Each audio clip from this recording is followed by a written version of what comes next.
Hi, I'm João Lima, editor of The Economy, and here with me I've got Steve Smith, Global CEO of Equinix Data Centers. Steve, thanks a lot for talking to me. Sure, happy to be here. Equinix is one of the largest companies in the world in terms of data centers. You've got nearly 200 sites, especially with the latest acquisition of various data centers. We got just over $1.2 billion to expand your footprint this year with 14 new markets, with 14 data center expansions in existing markets and 5 new data centers. What else can we expect from you this year in terms of services and not just data center construction? Well, those are all facts about the construction. We've been doing that for 4 or 5 years now. We've been in that vicinity of over $1 billion US of capital, and we tend to build 20+ projects per year around the world across all of our big regions: Americas, Europe, and Asia. So there's lots of new things going on, as you probably are aware. The world is changing very fast, and we're evolving our next generation of interconnection. We're evolving how we design and build these data centers. And so there's a lot of change going on in the market today, not only how we design and build, but also how we run our services inside these facilities. So it's a busy time for us. So when you look at the way you run your business, and you look at new technology for artificial intelligence, how is Equinix making use of this new technology out there? So algorithms, machine learning, neural networks? Well, the great thing about our business model is we play at the intersection of probably the greatest trends that we've seen in our lifetime. Whether it's cloud computing or the Internet of Things or mobile. Certainly the world that we're operating in today is mobile cloud enabled with these evolving IoT edge control points. And so our scope of our work with our clients across all the industries that we service today typically involves conversations around those types of things. Their mobile agenda, their cloud agenda, the edge of the Internet is moving, and so the concept of the Internet of Things. Pretty much everything's getting connected to the Internet, from cameras around the world to sensors to cars to your computers to airplane engines. Everything's getting connected to the Internet. So it all requires infrastructure, servers, storage arrays, and networking gear, and all of that goes into data centers in order to make it work, to interconnect it around the world. So we're very fortunate that we play at the middle of all this, and it is providing us a lot of opportunity. And then what do you think of the expression, for example, if data is the new oil, data centers are tomorrow's oil refineries? Yeah, that's an interesting comparison. I hadn't heard that before, but it's data centers. Let me give you an example. Cloud is a place, and clouds are found in data centers, and so it's a destination. And so we're creating the on and off ramps to much of the public and private cloud access points around the world, and we work with the largest providers in the world. So from AWS to Microsoft to Google to Oracle to SAP to IBM, the list goes on. And our opportunity is to create access points, network nodes, where they have their infrastructure to make it very easy for enterprises in any country that we operate in to come into our data centers in those countries and very easily connect to them privately or publicly inside those internet to move their data and their traffic around the world in the form of for their consumer or for their employees and for their customers. So it comes down to your wider message around interconnection, which Equinix seems to be quite strong about. Yes, interconnection, I would say, is we call it our secret sauce inside the company. Very simply, we do 3 things: we provide space, we power, and we interconnect those workloads. And so that's the game we're in. But underneath that, it's a very complex business that we try to make simple for our customers. And so.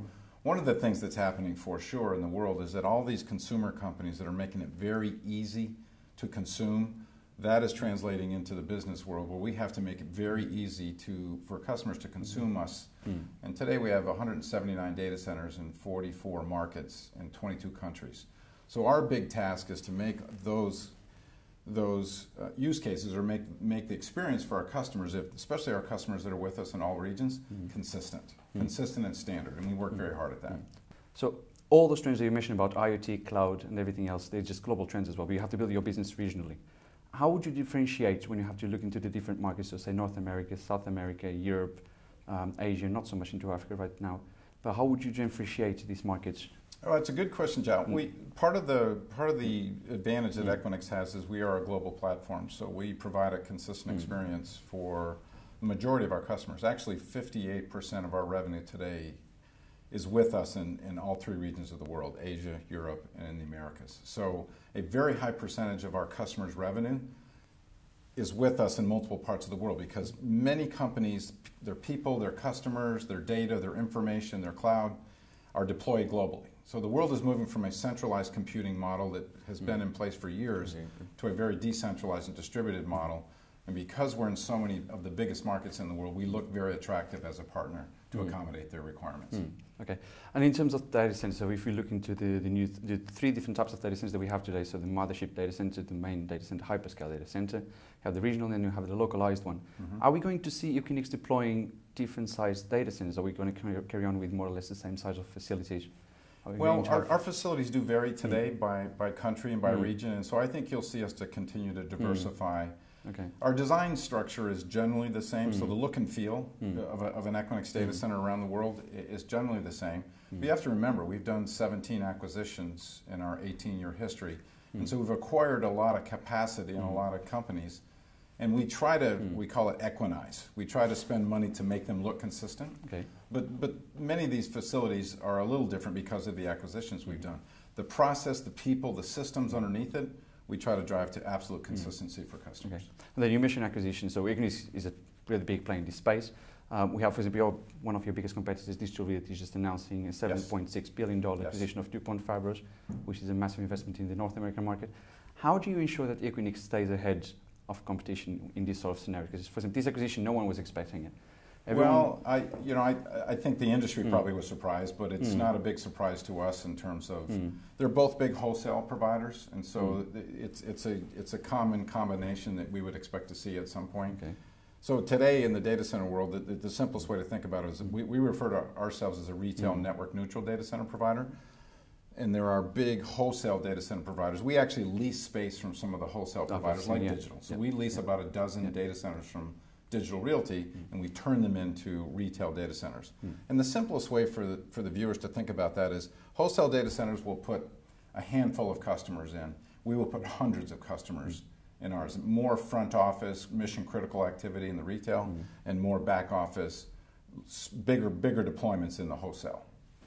But then you say you were sort of expecting these sort of things, or you were not surprised by it. What else do you see out there that we could see? There's a lot of rumors, for example, between Digital Realty and Interaction. What sort of big plays do you see coming around in the data center space? Well, I don't know any specific plays that I mention, but my comment, I guess, is around, I believe the market's going to continue to consolidate. Okay. We've been consolidating companies, as you know, around the world over the last 17 years. And I think there's going to be more concentration of companies just because the world is moving so fast. People need capacity. People need to be in more markets. Scale and reach in this business matters a lot. And if you have more scale and more reach, I think for global customers, it certainly matters. Okay, and then in terms of scale, the Verizon acquisition was your last biggest acquisition. Yes. The very interesting aspect of that one was not just they increased your presence in North America, it's also the South American aspect of it. Yes. How do you characterize the South American market, or mainly the Brazilian market? What does it make it so special? Because you're one of the first ones to actually invest so much in that market from an international perspective. Well, Brazil was very interesting to us before I get to the Verizon acquisition. 3-4 years ago, we went into Brazil with a private equity partner that knew the Latin America market very well. And then we ended up buying them out, and now we own the assets 100%. Brazil, both Rio and our business in that part of the world has been very robust. So we're growing very fast, faster than most of the company in that market. Problem is the currencies have been upside down, so it's been, we lose most of it, but the growth down there is in excess of 20% for us. So these are Western companies coming into the Brazilian market that need a lot of service when they come into that. It's a pretty complex market. And so in Sao Paulo, and both in Rio and Sao Paulo, we have very robust operations there. The Verizon acquisition, originally Verizon was trying to sell 50 plus data centers. I think it was 53 or 54. 53, yeah. We weren't interested because some were in Europe and some were in Asia. Our interests were mostly with the North and South America assets, and in particular just a couple of critical assets. There was one in Miami that we refer to as the NAP of the Americas. It's the network access point to all of Latin America. That's a very robust critical asset. And also they had some assets around the Washington, D.C. area in an area called Culpeper. And they have 4 critical data centers there that do a lot of government work, and we were interested in that. But the big play for us was to stay in North and South America. We ended up with 29 data centers out of the 53 or 4 they were trying to sell. And it was a $3.6 billion deal. So it was a big transaction. It's a carve-out of these data centers. This is 11 of these data centers were the former Terramark, a company called Terramark that Verizon bought 6 or 7 years ago. So really critically, heavily connected, 600 new enterprises, net new enterprises to Equinix. Big business boost. Yes, and it's a very critical, and we're just starting. We're only a month into this. Okay, but as they haven't sold the other facilities in Europe and Asia, is that something that Equinix could look into as well, especially in the Asian market? The Verizon, you mean the remainder of the remainder? No, we're not. We were not interested. Okay. Yeah. And then, so you say a lot of the companies that are actually interested in South America are the Western companies. So how do you link the markets between São Paulo and Rio de Janeiro into Europe, for example? So would you build more out in Europe to make sure customers can still connect better to South America? No, the way we look at the regions is in South America. We're now in Rio, where we were before. And now we've picked up a new market with the Verizon acquisition in Bogota. So now it puts us in 3 markets in the Latin American market. And as you know, in that part of the world, there are other countries that are of interest to us. I would say Mexico is high on the list to consider in the future how we can go help that market mature. But there's local business, and then there's inbound business coming from the Americas and Europe and Asia. So we like to have capacity in a market where we know there's high GDP, high use of technology like cloud, and we like to be there with capacity. So that's why these were interesting assets for us. And then, for example, another big talking in the industry right now is the African market. What is your view in the African market right now? Well, there's a handful of markets that are always on our radar screen for growth. South Africa, we believe at some point will be a market that will be of interest, like any mature market. Today, it's an emerging market. South Korea would be in the same conversation. Maybe Taiwan, deeper into China, India. Now, in our 17 years, we found ourselves to work into Brazil and China, of the 2 big emerging markets. We have not gone into Russia or into India. But I can see as cloud continues to permeate the world and move into the emerging markets, I think that will tend to pull Equinix into those markets. Including Russia. It could someday. Russia's a tough market today, and it hasn't been high in the agenda for us. India, you have to find the right partner to get into, and we haven't found the right partner, the right timing. But we're doing well in China. You have to have the long strategy mentality in China. We're only in Shanghai, but we own the data center assets in Shanghai. I think we're one of the few, if any, Western company to own data center assets in the PRC. So we're in a very unique position, mostly to catch multinational companies coming into China where they want a safe pair of hands and a Western company that can manage space and power and the interconnection in those assets. Okay. And then looking at the Equinix and yourself as well, you were one of the highest voices when Trump announced the travel ban in the US. Trump has also announced the dropout of the Paris Agreement, which is going to impact the renewable energy industry in North America, in the US. What do you think the industry should be doing more right now to help the data center industry flourish in America? Well, I wouldn't say that we were one of the loudest voices. We joined many companies that came out with public statements that said, listen, we are deployed all over the world. We have many immigrants in our company.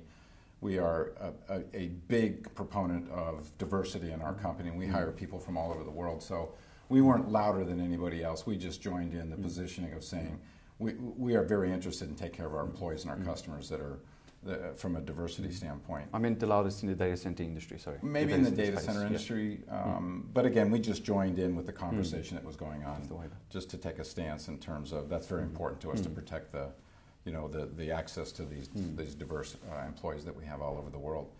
And then on the Paris Accord, really haven't taken a position on that. I know there's been a lot of companies, mostly consumer companies, that have taken a position on that. And again, our position in terms of driving our data center footprint to 100% clean and renewable energy hasn't changed that agenda at all. We've been on that journey for several years, and we intend, and we have publicly stated that we are going to drive our consumption of power to 100% clean and renewable energy over a certain time period. And it takes years to get there, particularly when you keep acquiring, but we will continue to do that. Our customers are demanding it. The world is demanding it, and we're a big user of power. We want to develop. Do you know where the transformation stands at the moment? What's the percentage of data centers that are already powered by renewable energy? We are roughly 55% on a global basis. We're a little bit higher in Europe. Second highest is in America, and the third highest is in Asia. So we're the most green in Europe. And we were close to 100% renewable in Europe, and then we acquired Telecity, and those sources of energy we have to go through and reconfigure. Well, you did rank quite high on the Greenpeace yes. index a few months ago. And we invest in wind and solar, and we invest in fuel cells. That's a technology in Silicon Valley that we've tested in Silicon Valley and are now going to move to the East Coast.